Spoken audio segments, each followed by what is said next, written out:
Hello learners, hope that you are keeping well. Today our lesson is economic geography with special emphasis on tertiary activities. All right, so let's look then at the exam guideline. It speaks about contribution of tertiary activities to the South African economy. It speaks about the definition of tertiary activities, examples of tertiary activities. Now, learners, I'm actually going to add on a little bit about the importance, which I feel is necessary. It gives you a better understanding of tertiary activities. All right, we're going to do interpretation of graphs, okay, or tables. All right, and then we're going to look at the role of transport in economic development, and again, interpretation of graphs and tables. Okay, so let's get going. Obviously, you know, I always like this.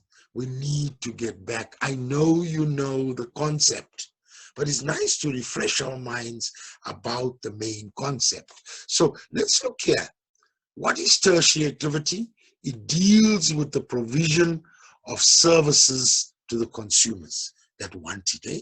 So basically the main thing here is it's dealing with the provision of services. All right, I added the consumer because of course it's based on the consumer. If you don't want something, there's no services available for that. Okay, some examples, your telecommunications, all right, hospitality industry, okay, the hotels, etc. Transport, another one that you could use, transport infrastructure, mass media, your newspapers and television reports and whatever, social services, your psychological services, all those things that come in social work, healthcare and hospitals, all right, public health. That should be related to the two there, public health and hospitals. I should removed one, but they both are the same. So please don't give the same answer. Maybe it's good that I put it there by mistake so that you know you can't give both of those same answers if ever this has to pop up. Financial, your banks, etc. Pharmacy, all right, giving your medicines, a more specific example.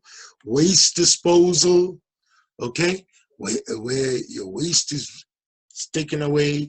It can even talk about your dustbins as a form of service also, right? Your retail activities, okay? All these things are services they offer to the people, and of course its number will increase based on the consumer demand, okay? That's how it will increase. All right. Now, I know what the exam guideline says, but it's necessary for us to look at some of the significance to get an appreciation of the contribution of this tertiary sector. I know we've covered it before to a certain extent, but we need to focus on this. All right, look at this, learners. It's a large contribution to the GDP. Okay, it contributed 67% in 2012, 69% in 2015. Brilliant, isn't it? It's increasing its contribution. You can see it here, all right, in the graph. 67% in 2012, and then, of course, 69% in 2015, a massive difference, eh? Comparing it to the industry, which is 29%. All right, even here, it's 21%. But you can see our country is developing. Maybe taking a little point aside, you understand that it's developing, but you can see the extent that it contributes to it. All right. Another one, it stimulates development of other economics activities. Example, manufacturing of goods to be sold. All right, you're building various buildings for social services, etc. Construction has to come in.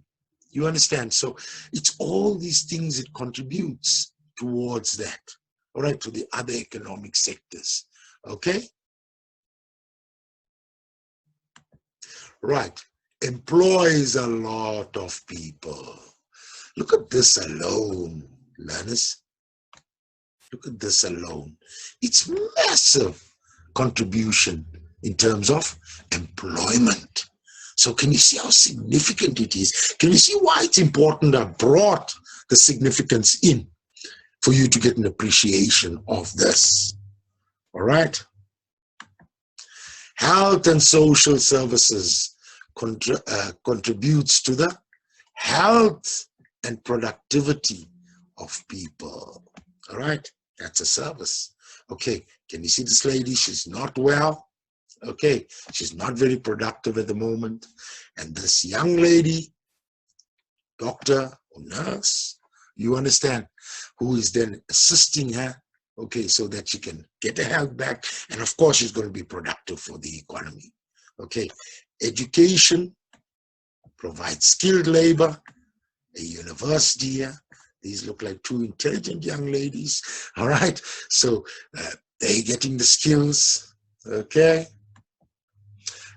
Tourism makes a significant contribution to South Africa's economy. Can you see here? 2.9%. It's massive. Okay. Employs 1 in 23. Okay. That's a large number of employment. Eh? Fantastic. All right. Then we said the financial institutions, banks offer important financial support. Example, bank loans. All right. Businesses need to start up and they don't have loans, etc. Then the bank comes in to support them with loans, whatever. Okay. So it's important. Electricity supply, all right, provides power for all economic activities or sectors and for your domestic use. You know, to charge your cell phone because you want to go on WhatsApp.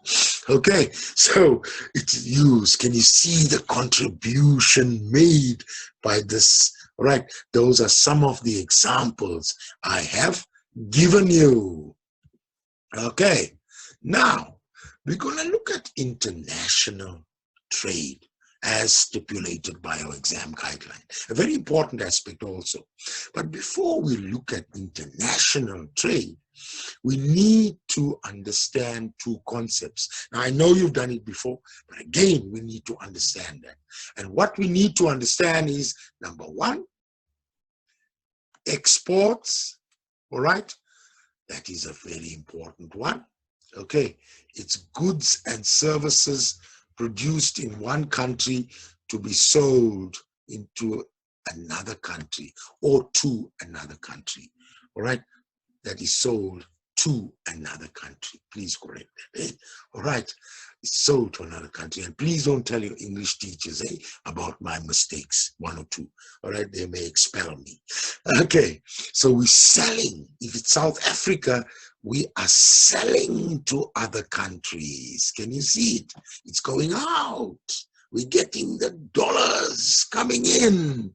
Okay, then import is a goods or service that's bought in one country that was produced in another.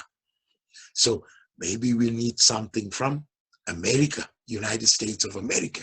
They produce it and they sell it to us. That is why it's coming in. Eh? All right. Maybe I should say China. All right, from this side. Okay, it's coming in. So it's imports. All right. Now we must remember that imports and exports are the important components of international trade. Very important components. That's what it is about. You understand? Buying and selling technology, services, or whatever. Okay. Now, just to show you the significance of imports and exports in international trade. All right. Value of a country's imports is greater than the value of the exports. Example, we buy more from other countries than we sell, then the country has a negative balance of trade. On the other hand, if the value of imports is less than the value of its exports, then the country has a positive balance of trade. This is where we want to head, in international trade. This is what we want. We want to sell more of our processed goods, get in, as I always say, the dollars, bring it into our country, convert that to rands, $1 million. I didn't see the currency this morning, but it's about $1 million is about 16 point something rand. You want to bring it in. Okay, that's what we have. So we can see the little concepts like exports, imports. It does allow us to get a better understanding of the international trade. Okay, right. Look at the concept now of international trade. It's the exchange of goods and services between countries. Okay, and you see it. Exchange of goods and services. Countries can be buying from each other or selling to each other. Imports or exports. Can you see the importance of that concept in terms of understanding that? There's one here with the transport, etc. That's sending out. Can you see? All right, and bringing in, and it's moving from one place to the next. That is a nice visual for international trade across countries. Okay, South Africa, here you look at it. Quite a few countries. I just gave you an example here. Oceania, Africa, Europe. Can you see the significant number of exports? We must grow more in terms of international trade. We must make more produce stuff, like we spoke about the industrial development zones in the earlier lesson, where we're building these areas, building infrastructure to create jobs, but also to export beneficiation, all right, to produce our own instead of importing also. Can you see it? But on the other hand, we also import from that. This is South Africa getting involved in international trade. Can you see it? International trade. Something to note here, our international trade. We are at a benefit when it comes to Africa. We look at that. We 28.42, and what we buy from Africa is 10.49. We can just do some balancing acts here. Can you see it? All right, it's very, very different. We're quite close with other ones, like America and imports and exports, very close. Same with Europe, etc. But that's what we use. We check these two things, and of course, in the end, we calculate to see how much we exported compared to imported, to see whether we have a favorable balance of trade or not. All right. So let's go on, learners. The role of international trade in economic development. Remember, it's based on economic development here. And whenever you study also, learners, remember, you talk in economic. These words change the whole thing, All right. Although it's linked to social development, you understand all these issues, but they're important that you understand the word. You understand? Goods and services are exported, earning foreign exchange. All right? It brings in money. Okay? Big dollars. You may think that I like the dollars, but I'm always using it because that's a common currency internationally. All right? Brings in that. Okay? Importing of raw materials and technology required for manufacturing. Okay? Now that's also economic development, because certain raw materials you may not have. In our country, we're quite gifted with a large variety, all right? But in other countries, Japan, the iron ore, etc., you understand, they're not as gifted as us. So we import, okay? We may import certain things also, all right? Technology also, all right? About building more modern machinery, you understand? All these things we get from import from other countries if it's required, because when we get that, we can manufacture, or we can manufacture more efficiently. That's economic development. Okay. Exporting goods increases production. Of course, if you start to export a lot, All right, you will find that production will increase. And of course, if production increases, we need more people to work. And then what increases? It increases employment. Can you see? Another economic development. Okay, exporting of goods stimulates further development in the infrastructure of a country. All right. For instance, if you talk about power supply, has to be increased. If you look at the transport infrastructure, it becomes more effective. We have to build because production is increasing, etc. So all these things get developed. All right. And what a nice thing for economic development to have efficient road networks, etc. It increases or improves relationships between countries, which is important for trade. You understand? Because certain countries get favored by other countries. That's a real fact, because they share good relations. Okay, so they'll buy from them first before others, if the same product is available in different countries. Okay? Increases competition and lowers prices, because you're trading. You want to sell your stuff. Okay, and if everybody is selling it at $1,000, you understand, it becomes competition. You want to lower your price a bit so that you get the market above the other person. Okay, so it lowers price. It makes it more economically viable.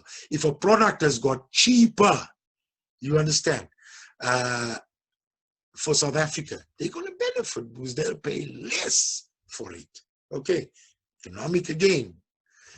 Exposed goods and services not available. All right, people are exposed. I should be saying that we could import goods and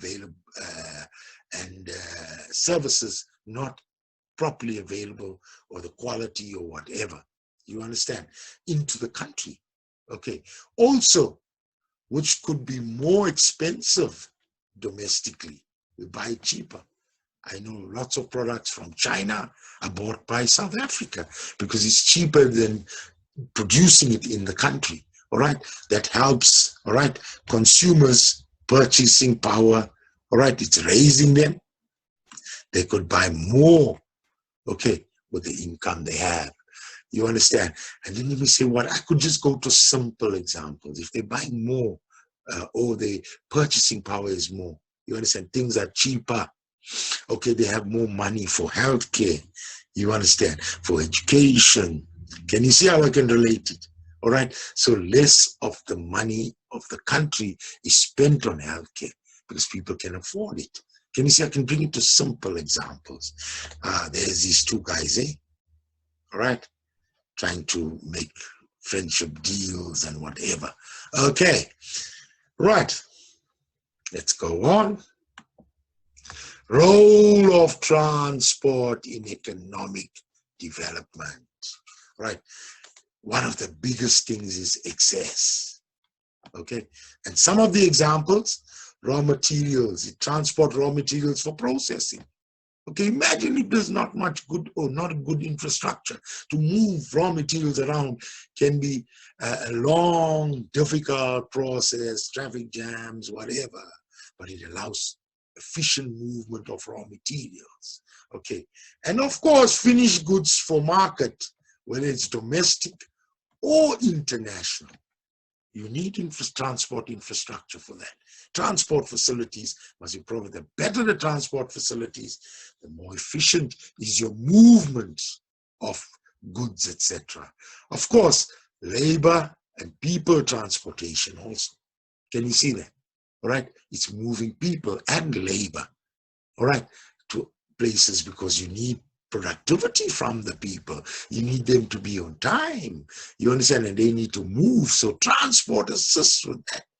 It stimulates development across the country.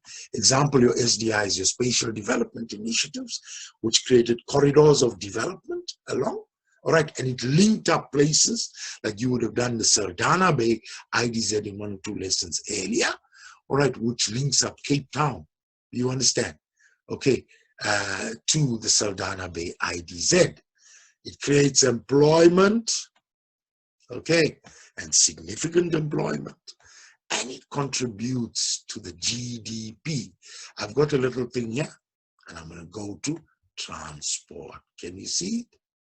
The red is share of GDP and employment share there. Can you see it is high? 9.5% for share of GDP, and transport is, employment is 6%. Huge. All right, huge.